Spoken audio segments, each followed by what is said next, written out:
The Thai junta is purging civil servants and senior police officers it sees as loyal to the government of deposed Prime Minister Yingluck Shinawatra and her exiled brother Thaksin. It's also rounded up more than 300 academics, journalists, politicians, and activists, banned political gatherings, and kept a curfew on Bangkok. All of this is worrying liberals in neighboring Burma, itself emerging from decades of military rule. Here's our contributor, Kenneth Wong. For years, the Burmese look at Thailand across the border as an example of prosperous democracy, of what their own country can one day become.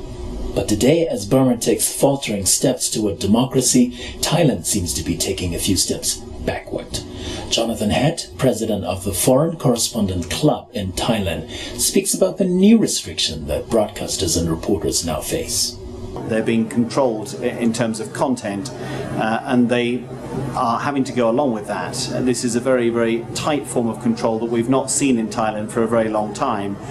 And here is Thai journalist Nithinan Yosingrat sharing her experience. They called me at 2 a.m. in the morning, and they said, you please stop your Facebook, because you criticize too much on the coup d'etat, and the army doesn't like it and wants you to please keep quiet for at least 2 or 3 months. After I received the phone call at 2 a.m. that night, I deactivated my Facebook, and I have to delete all messages because they also, the one who called me, also told me that perhaps we may go to your house and take your computer. Despite the Thai military government's efforts, which even include ordering a temporary shutdown of Facebook, signs of dissent are sprouting up on social media. From Twitter, Vinarat, a TV journalist, rhetorically asked, "Why hasn't the army learned the lessons from past coups?" And photos of lone protesters and flash mobs in Thailand raising 3 fingers, a gesture of defiance used by the rebels in the movie The Hunger Games, are spreading on Facebook.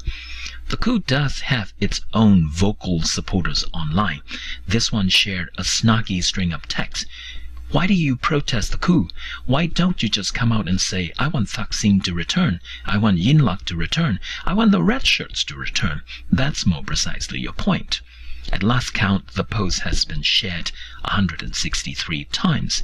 There have also been photos of people giving soldiers food and even taking selfies with them. Across the border, Burmese journalists are looking on nervously.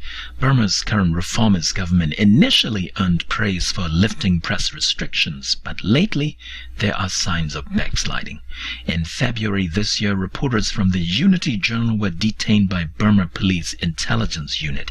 It has a reputation for intimidating the former military government's perceived enemies.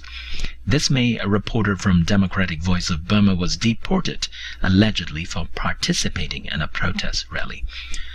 So it's not surprising that the Myanmar, or Burmese Journalists Association, urged the Thai military government to respect press freedom.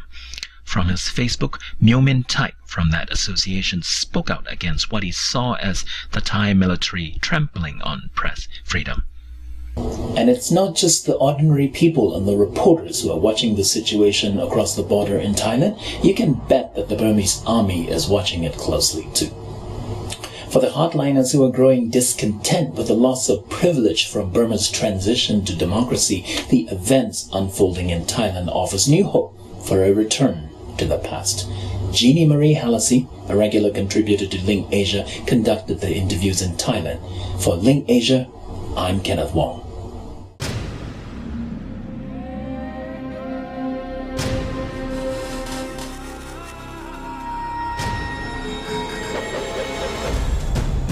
U.S. airwaves, a global channel of uncompromising stories.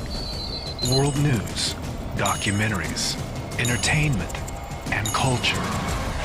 Link TV, connecting you to the world. For more information, visit linktv.org.